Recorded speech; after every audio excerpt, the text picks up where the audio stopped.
Virat, run machine Kohli. Virat Kohli आज के युग का सबसे बड़ा खिलाड़ी, सबसे बड़ा क्रिकेटर। 50 ओडीआई शतकों का बाजी का रिकॉर्ड ऑलरेडी तोड़ चुके हैं। बहुत सारे ऐसे रिकॉर्ड्स हैं जो ऑलरेडी इनके नाम है और जो नहीं है वो ऐसा लगता है आ भी जाएंगे। विश्व विजेता रहे हैं, टेस्ट में कप्तानी बहुत गजब अंदाज में की है, टेस्ट में भारत को जितवाया बहुत बार है। फिर इनका खेलने का अग्रेशन, इनका खेल के लिए पैशन, बोल्ड अंदाज, I mean he is captured the imagination of not just the nation, भाई पूरे विश्व का global superstar is Virat Kohli. आज इनकी करते हैं बात, how it started and how it's going. पढ़ा होगा आपने कहीं, तो उसी का एक नया वर्जन है और इस पे हम फोकस करने वाले 3-4 खिलाड़ियों पे। पर शुरुआत होगी विराट कोहली से। कैसे शुरू हुआ था? 1998 30 मई का दिन। पिताजी लेकर जाते हैं राजकुमार शर्मा जी के पास इनको कि भाई क्रिकेट सिखा दीजिए। राजकुमार शर्मा जी क्या कहते हैं, बैटिंग का तो पता नहीं लेकिन एक थ्रो देखा मैंने, रॉकेट था, कीपर के हाथ में जाकर ठड करके ऐसे लगता है, मैंने कहा इस बंदे में दम है, ऐसा राजकुमार शर्मा जी ने कहा। और उसके बाद डिसिप्लिन, डिटर्मिनेशन और डेडिकेशन, वो तीनों पहलू दिखने शुरू हो गए थे। हम रणजी ट्रॉफी खेल रहे थे, मेरी इनिशियल यादें ये हैं कि आवाज आनी शुरू हो गई थी कि एक छोटा बच्चा है विराट कोहली, बहुत कमाल का है, जोर से मारता है, अच्छी फील्डिंग करता है, वन फॉर द फ्यूचर हो सकता है। तब आया under 19 world cup. Under 19 world cup Malaysia में कप्तानी करते हैं, टूर्नामेंट जीतते हैं और उस जीत के साथ सीधा मिलती है आईपीएल में फास्ट ट्रैक एंट्री। अब आईपीएल में ड्राफ्ट सिस्टम था, दिल्ली के पास पहला ड्राफ्ट पिक था, उन्होंने प्रदीप सांगवान को लिया। आरसीबी के पास गए Virat Kohli and rest as they say is history. RCB got their GOAT, greatest of all time for the RCB. वहां तो अच्छा चल ही रहा था, उसके बाद भारतीय टीम में भी खेले, दिल्ली के लिए रणजी भी खेले और जब खेले, जहां खेले कमाल करते गए। इनफैक्ट जब नहीं भी खेले, क्योंकि जब दिल्ली रणजी में आए तो कभी बाहर कभी अंदर, लेकिन चेहरे पे मलाल नहीं, कोई डिसअपॉइंटमेंट नहीं, कोई फ्रस्ट्रेशन नहीं, क्योंकि जिस दिन खेलने का मौका मिला he looked ready, scored runs और फिर भारत के लिए वर्ल्ड कप भी खेलते हैं। 2011 रिमेंबर, 2011 के विश्व कप में एक शतक भी जड़ते हैं। फर्स्ट मैच अगेंस्ट बांग्लादेश, 100 मार देते हैं, वर्ल्ड कप उठा लेते हैं, कंधे पे रखते हैं सचिन तेंदुलकर को और कहते हैं आपने बहुत साल भारत को अपने कंधे पे उठाया है, आज मैं आपको कंधे पे उठाऊंगा। और नोबडी न्यू कि ये भारत की खेल को, भारतीय क्रिकेट को अपने कंधे पे लंबे समय तक उठाएंगे और पाजी का रिकॉर्ड ही तोड़ जाएंगे। आई मीन कमाल वहां पे जरूर था, लेकिन फिर जो चीज ऊपर जाती है वो नीचे जरूर आती है। 2011 वो समय था, वर्ल्ड कप की जीत लेकिन टेस्ट में आगमन। वेस्ट इंडीज का दौरा, शॉर्ट बॉल के खिलाफ प्रॉब्लम। फिर जाते हैं इंग्लैंड में बाहर जाने वाली गेंदें, जिमी एंडरसन एज लगता है आउट होते हैं और नाइट मेरे सीजन, और बहुत लोगों ने कहा कि इनसे ना हो पाएगा। और उस समय विराट कोहली ने भी कहा I looked at myself in the mirror और ये कहा था कि कुछ तो बदलना होगा गुरु, things must change। अब ये देखो, कॉन्फिडेंस ही सब कुछ है, पर मिरर में हेयर फॉल को देख के अगर आपका कॉन्फिडेंस हो रहा है लो, तो मैं आपको एक बढ़िया सा उपाय बताता हूं, ट्राया। इनके बारे में इफ यू रिमेंबर मैंने आपको पहले भी बताया था कि मेडिकली हेयर लॉस के 7 स्टेजेस होते हैं, stage 1 to stage 7। Receding hairline male pattern hair loss का अर्ली साइन है और इसका कुछ नहीं किया तो फिर गंजापन ज्यादा बढ़ के आप स्टेज 4 पे चले जाओगे और फिर आपको सिर्फ ट्रांसप्लांट ही बचा सकता है। इसलिए टाइम रहते ही अपने हेयर फॉल को रोक लो और विद द हेल्प ऑफ ट्राया। भाई इनका फ्री ऑनलाइन हेयर टेस्ट आपको आपके हेयर फॉल का स्टेज बताएगा और इन डेप्थ में आपकी पर्सनल एंड मेडिकल हिस्ट्री समझ के एक कस्टमाइज्ड आपको सॉल्यूशन देगा। अगर आप इसे शिद्दत से 5 से 6 महीने फॉलो करेंगे तो फिर रिजल्ट्स 100% दिखेंगे और इनके इसी अप्रोच के चलते 93% कस्टमर्स ने रिजल्ट्स देखे हैं और आज 2-2.5 लाख से भी ज्यादा भारतीय इन पर भरोसा करते हैं। Quite a few. तो अगर आपको भी बालों को देखकर लग रहा है समथिंग हैज टू चेंज, तो ट्राया का ऐप डाउनलोड करके उनका फ्री हेयर टेस्ट अभी ले लें, अपना 1 मंथ कस्टमाइज किट खरीदें और दिए हुए डाइट प्लान और हेयर कोच की मदद से 5 से 6 महीने में रिजल्ट्स भी आप देख लीजिएगा। मेरा कोड 20 आका यूज करने पर आपको 20% ऑफ मिल जाएगा। तो फिर जाइए और जल्दी से डिस्क्रिप्शन में दिए गए लिंक से ट्राया का ऐप डाउनलोड अभी के अभी कीजिए। आखिरकार लाइफस्टाइल चेंज करने से रिजल्ट्स आना तो डेफिनेट है, 100%। अभी कह तो दिया कि थिंग्स मस्ट चेंज, पर 2 चीजों में बदलाव किया। द चबी लुकिंग छोटा बच्चा जिसके गाल ऐसे करके निकले हुए थे, उस पे काम करना तो शुरू कर दिया था, पर टेक्निक पे काम करना बाकी था। उसके लिए क्या किया? सचिन तेंदुलकर से जाके एडवाइस ली और संजय बांगर के साथ बहुत काम किया। लेकिन क्या काम किया, लेट्स सी कि क्या काम किया था उस प्रॉब्लम को सॉल्व करने के लिए, क्योंकि सक्सेस तो दिखती है, सफलता दिखती है, लेकिन पर्दे के पीछे की मेहनत था। संजय बांगर, बाबा बांगर बताएंगे आपको क्या किया था कोहली ने। नहीं, मुझे याद है 2018 से पहले तकरीबन हमने 2 हफ्ते प्रैक्टिस की थी और वेस्टर्न रेलवे ग्राउंड के ऊपर की थी। और हम ये कहते थे कि मतलब हमने ये डिसाइड किया था कि सुबह 7 बजे प्रैक्टिस शुरू करेंगे। और सुबह 7 बजे इसलिए क्योंकि और जानबूझ के कि अनकवर्ड विकेट्स पे खेलना है। और जब अगर विकेट पे उस सुबह अगर ज़्यादा मॉइस्चर ना होता हो तो फिर हमने उसके ऊपर पानी डाल के भी प्रैक्टिस की। और फिर उस वक्त ये ज़रूर प्रयास किया था कि एक सॉर्ट ऑफ बॉक्स बना लिया था जहाँ पर मतलब ऑफ स्टम्प का लाइन और उनका फ्रंट फुट का स्ट्राइड जितना हो सकता है, इस चैनल में हमने एक रेक्टेंगुलर बॉक्स बनाया था। और कोशिश यही कर रहे थे कि जितनी भी गेंदें वो खेले वो उनका हाथ वो बॉक्स के बाहर ना जाए। तो इस तरह से उन्होंने उस 14 दिनों के लिए मतलब अभ्यास किया था। और ये उस खिलाड़ी का मतलब इस खिलाड़ी की महानता है, क्योंकि उन्होंने फिर उस वक्त ये नहीं सोचा कि मेरे को इंजरी हो जाएगी, क्योंकि काफ़ी बार बॉल जब आप डैम्प विकेट होता है या फिर मजबूरन आप पानी डाल के करते हैं, तब कोई बॉल किक भी करता है, कुछ बॉल उनके ग्लव पे भी लगी, कुछ बॉल उनके हेलमेट पे भी लगी, मगर ये वो खिलाड़ी बाहर नहीं आया नेट के। तो इतना ऐसा उसका प्रिपरेशन था 2018 सीरीज के पहले। अब मुझे नहीं पता कि इस सीरीज के पहले उनका प्रिपरेशन कैसे था, बट जैसे इरफान ने कहा कि प्रिपरेशन के बारे में उनसे बेहतर प्रिपेयर करते हुए मैंने किसी भी खिलाड़ी को नहीं देखा, या फिर वो कहीं लैक करते प्रिपरेशन पार्ट में। तो आशा करते हैं कि देखिए, कुछ यादें तो मेरी भी हैं उनके साथ खेलने की, ऑफकोर्स, जिसमें अग्रेशन था, कंपटीशन का जज्बा था, एंड ये था कि हार तो बर्दाश्त नहीं है भैया, I am not going to surrender. मतलब कई बार लगा कि शायद हम सेकंड बेस्ट टीम है अगर कंपटीशन हो रहा है, पर विराट कोहली ने अपनी तरफ से कोई कसर नहीं छोड़ी उस मैच को अपनी तरफ मोड़ने के लिए। और एक वो लम्हा मुझे याद आता है, इनफैक्ट वो सबको याद आता है, जब पिताजी का देहांत हुआ था, वही जो हाथ उंगली पकड़कर लेकर गए थे राजकुमार शर्मा जी के पास। He passed away in the middle of a Ranji game, Ranji trophy के बीच में। दिल्ली अटकी हुई थी, तमिलनाडु के सामने मैच था, पर ही केम, ही प्लेड, और उनके लिए एक छोटी सी कहानी भी हमने बनाई है। विराट कोहली 70 से भी ज्यादा टेस्ट मैचेस, 250 से ज्यादा ओडीआईज, करीबन 6000 से ज्यादा टेस्ट रन्स और 11000 से भी ज्यादा ओडीआई रन्स, अनगिनत सेंचुरीज और फैंस का अपार प्यार।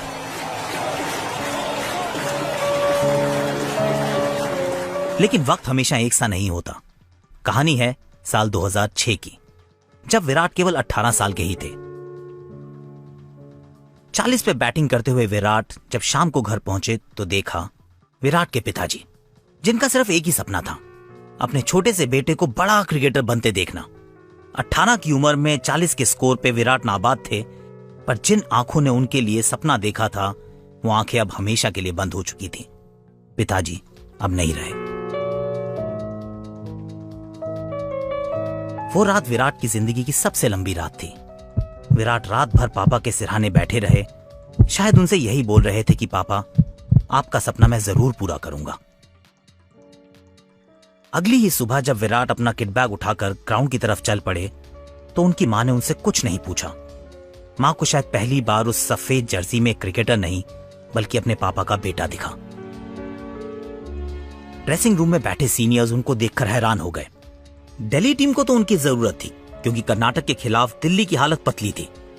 जो बच्चा अभी कुछ सालों पहले अपने पापा के कंधों पर घूमा करता था, आज उसके ही नाजुक कंधों पर दिल्ली की जीत का बोझ आ गया था। 4 विकेट गंवा चुके थे और फॉलो ऑन बचाना भी मुश्किल लग रहा था। विराट 40 पर नाबाद थे और अगर वो भी नहीं खेलते तो फिर दिल्ली की हार तो तय ही थी। लेकिन मैच का ख्याल किसी के जहन में कहां था। सभी की आंखें थोड़ी नम थी, क्योंकि कोहली को अभी अभी एक विराट दुख का सामना करना पड़ा था। लेकिन जब हौसले आबाद होते हैं तो खिलाड़ी जिंदाबाद होते हैं। ऐसे में क्या वो बैटिंग करने के लिए तैयार थे? वो आंखें रात भर सोई नहीं थी। पर शायद इसलिए कि उन आंखों में अब पापा के सपने बसे थे। सबके मन में यही एक सवाल था, क्या विराट तैयार हैं?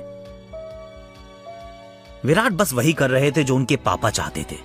विराट जमकर खेले, क्या खूब खेले। मानो उनके पापा स्टेडियम में बैठे हों और उनका ये मैच देख रहे हों। विराट उन्हें अपने हर एक स्ट्रोक से थैंक यू बोल रहे हों। संघर्ष में विराट भले ही अकेले थे, पर सफलता में उनके साथ पूरी दिल्ली खड़ी थी। पापा की आंखों का सपना आज देश की आंखों का तारा बन चुका है।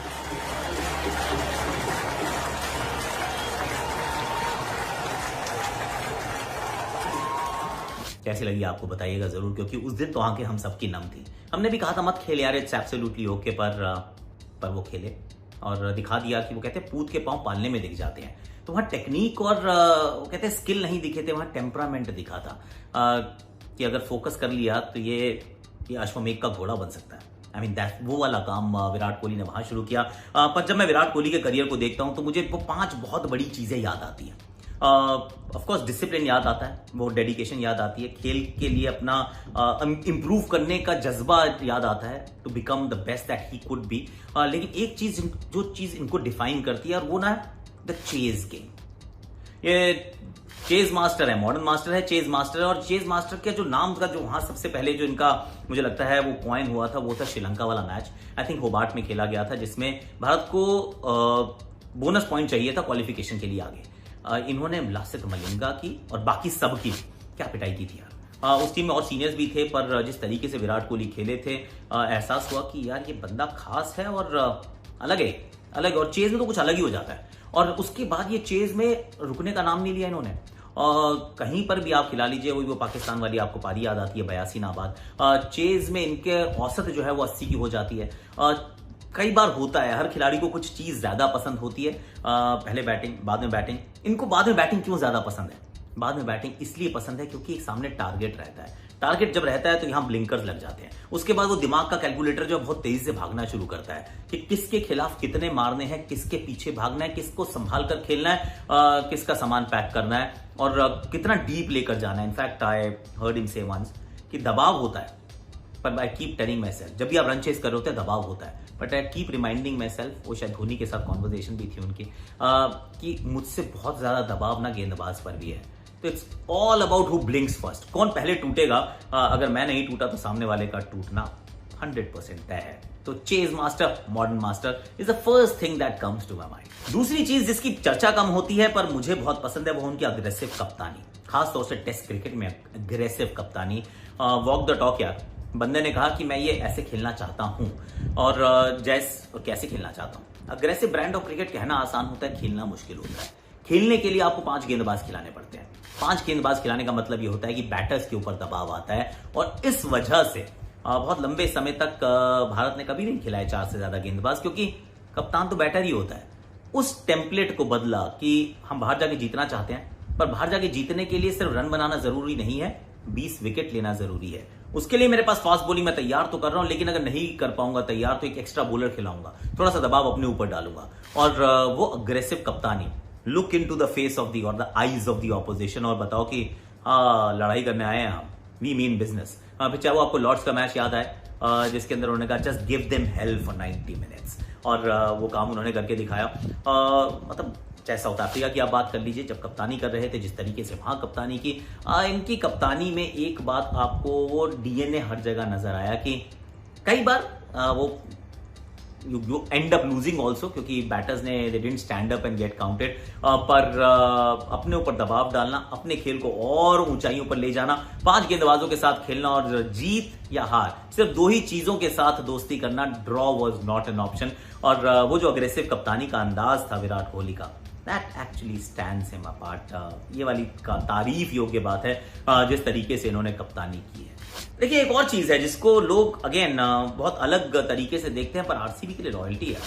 I mean loyalty is royalty is what I से, कि भाई अगर लॉयल हो तो तुम रॉयल हो, एंड ही इज रॉयल, क्योंकि एक टीम के साथ जुड़ा रहा। और ऐसा नहीं है कि कभी ऑफर नहीं हुआ कि चीकू आ जाए यार please come in the auction, कहीं अलग कहानी शुरू करते, क्योंकि यहाँ तो कुछ हो नहीं पा रहा है। खिलाड़ी आप बहुत तगड़े हो, इतने रन बनाते हो, आपसे ज्यादा कोई रन बनाता नहीं है, साल दर साल आप बैटिंग रिकॉर्ड्स तो तोड़ते जाते हो, पर जीतते नहीं हो। और हार इस खिलाड़ी को पसंद नहीं थी। ये मैं आपको बता रहा हूं, पर्सनल एक्सपीरियंस से ही बता रहा हूं। आप इनको ध्यान से देखेंगे, सुनेंगे, बात करेंगे तो भी पता चलेगा कि लूजिंग इज नॉट समथिंग जो मतलब आसानी से इनके गले के नीचे उतरती है। पर फ्रेंचाइज क्रिकेट जिसे कहते हैं कि लॉयल्टी वहां ज्यादा रहती नहीं है, पर खिलाड़ी ने लॉयल्टी रखी है आरसीबी के साथ। सुबह शाम दिन रात हारते हैं, जीतते हैं, फिर हारते हैं, फिर हारते हैं, पर वहीं जमे रहते हैं और कहते हैं जब तक खेलूंगा यहीं से खेलूंगा यार, मैं कहीं और नहीं जाने वाला। और इस तरीके का commitment at a franchise level बहुत कम देखने को मिलता है। एमएस को हमने देखा, कोहली को हमने देखा, बाकी कोई नाम आपको याद नहीं आता जो जहां रहा हो वहीं का वहीं रह गया हो। धोनी को जाना पड़ा था because the team got banned, पर कोहली नेवर। और ये जो लॉयल्टी है ना, ये होम अवे फ्रॉम होम जो ऑलमोस्ट पहला घर बन गया इनका बैंगलोर, क्योंकि इतनी लॉयल्टी के साथ इस टीम के साथ जुड़े और जब से जुड़े हैं बंधन वो टूटा ही नहीं है यार। चौथी जो चीज है वो भी इंटरेस्टिंग है एक्चुअली, वो है बैटिंग रिकॉर्ड्स। एक खिलाड़ी के महानता को अगर आपको मापना हो तो उसमें 3-4 वो कुछ पैरामीटर्स रहते हैं।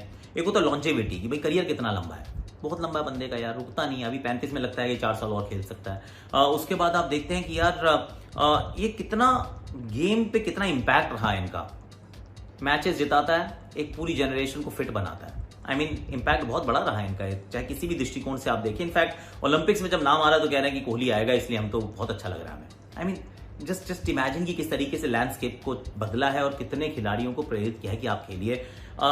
एक और इंपॉर्टेंट एस्पेक्ट रहता है कि अडेप्ट कैसे करते हो अक्रॉस 3 फॉर्मेट्स। ये वो करता है यार, बैटिंग पहले बैटिंग बाद में भी करता है, तीनों फॉर्मेट्स में करता है। And then of course the sheer records, the numbers. अब वो नंबर्स तो यहाँ झूठ बोलते नहीं है इनके बारे में। कितने सारे शतक, मतलब शतक पे शतक पे शतक, 50 से ऊपर ओडीआई शतक, टेस्ट में शतक, एक साल में 4 दोहरे शतक का, एक आईपीएल सीजन के अंदर नियरली 1000 रन्स। ऐसा कोई रिकॉर्ड बैटिंग का, ऑफ कोर्स शायद 100 सेंचुरी वाला ना हो पाए, लेकिन उसके अलावा ऐसा कोई बैटिंग रिकॉर्ड नहीं है जो इनके नाम ना हो। और दुनिया कहती है, और मेरे लिए एक बहुत बड़ा इंपॉर्टेंट रिकॉर्ड ये है कि हर बंदा जो है वो बाकी सब जगह ठीक करता है, पर साउथ अफ्रीका में फंस जाते हैं, इन्होंने वहां पे भी कॉन्कर किया है। The best of him comes when सामने वाली टीम बहुत तगड़ी हो और पिच थोड़ी सी चैलेंजिंग हो, ही इज देयर। फिर ऑस्ट्रेलिया हो, इंग्लैंड हो उस 2011-12 के दौरे के बाद, या फिर साउथ अफ्रीका हो, पीछे मुड़ के नहीं देखा है। अगर कोई गलती रही है उस गलती को लगातार ठीक करते रहे, and there is a constant evolution. तो मतलब सॉफ्टवेयर को ना अपडेट अपग्रेड हमेशा करते रहे हैं। And that's why these batting records don't take them lightly, क्योंकि बाकी चीजें इनटेंजिबल हैं, रिकॉर्ड्स वो टेंजिबल है, आप उनको एक्चुअली फील कर सकते हैं। And that's what Virat Kohli has done. ये इनकी मेरे हिसाब से चौथी बड़ी क्वालिटी है। Last but not the least of course the comeback king, क्योंकि ये भी तो बात है ना कि अब ऊपर जाते हैं पर नीचे गिरते हैं। अब नीचे तो सबने गिरना है, लेकिन उसके बाद कितनी बार कोई ऊपर उठ सकता है। जो 2011-12 में हुआ वो एक बार गिरे नीचे, लेकिन उसके बाद उठे, और उठने के बाद फिर लगातार 8-10 साल मतलब राज किया है। उसके बाद ब्लिप ही नहीं आया। वो एक ऐसा ब्लिप था जिसके बाद ये डिसाइड कर लिया शायद कि नॉट अगेन, नेवर अगेन। उस कमिटमेंट के साथ लगातार खेलते रहे, पर फिर आया वो कोविड के बाद आया, या कोविड के टाइम आया जिसमें रन्स नहीं बन रहे थे। बहुत लंबा समय हुआ, शतक नहीं बन रहा था। बहुत खुद ने भी मैचेस बहुत सारे छोड़े, बहुत लोगों ने उनको राइट ऑफ भी किया। योर्स ट्रूली ने भी कहा था कि भैया ये अब फैब 4 का हिस्सा नहीं है। अब आ चुके हैं वैसे बाय द वे, क्योंकि फैब 4 मेरे विचार में वो रन्स की बात थी कि उस समय, उस साल में, उस 2 साल के पीरियड में आप कितने बना रहे हैं। But he is back again. I mean Steve Smith has fallen away, वो जाते रहे, बाहर की तरफ जा रहे हैं। वो केन विलियमसन भी 50-50 करके आगे पीछे बेचारे करते रहते हैं, पर this guy still there, he is there. वो तब भी थे, वो वापस आ चुके हैं। और जिस तरीके से ये कमबैक किया है, ये स्टोरी जो है इसको और ज्यादा खूबसूरत बनाती है कि जब चीजें लगे कि अब दे आर डन डस्टेड, फिर आप आते हैं, आप एक वर्ल्ड कप खेलते हैं, उसमें प्लेयर ऑफ द टूर्नामेंट बन जाते हैं। फिर आप अपने खेल को और एक बार फिर री इन्वेंट कर देते हैं व्हील को, और उस पैशन को वापस से री इग्नाइट कर लेते हैं। I think comebacks are tougher, और इस वजह से आई मीन विराट कोहली का ये वाला जो कमबैक रहा है, the final comeback I say has been absolutely nothing short of outstanding. देखिए, मैंने तो अपनी तरफ से जितने इनके पहलू थे खेल के उनको कवर करने का प्रयास किया है, लेकिन अगर कुछ रह गया हो तो प्लीज बता दीजिएगा कमेंट सेक्शन में। आपकी क्या फेवरेट मेमोरी है? आप जब नाम सुनते हैं विराट कोहली तो आपके जहन में पहली चीज क्या आती है? वो कमेंट सेक्शन में बताओ, इसको भर दो, और बहुत सारा इस वीडियो को शेयर करो if you are a Virat Kohli fan, and if you think कि हमने सारी चीजें कवर की हैं, अच्छे से की हैं, we have done justice to Virat Kohli the the phenomenon that he is. और बाय द वे ट्राया का मैं आपको फिर बता रहा हूं, अगर आपके पास कुछ हेयर लॉस की कुछ समस्या चल रही है और अर्ली साइंस अगर पकड़ लोगे तो फिर उसको ठीक कर सकते हो यार। आई एम टेलिंग यू, तरीका है, उसका लिंक मैं डिस्क्रिप्शन में डाल रहा हूँ। डाउनलोड कर लो ऐप और फट से जाके चेकआउट कर लेना। मेरा कूपन कोड भी वहां पर है, तो प्लीज फायदा भी उठा लेना, you will get some discount, right. तो फिर आज के लिए अभी के लिए इतना ही। You are watching how it began and how it's going, how it started, how it's going in association with ट्राया।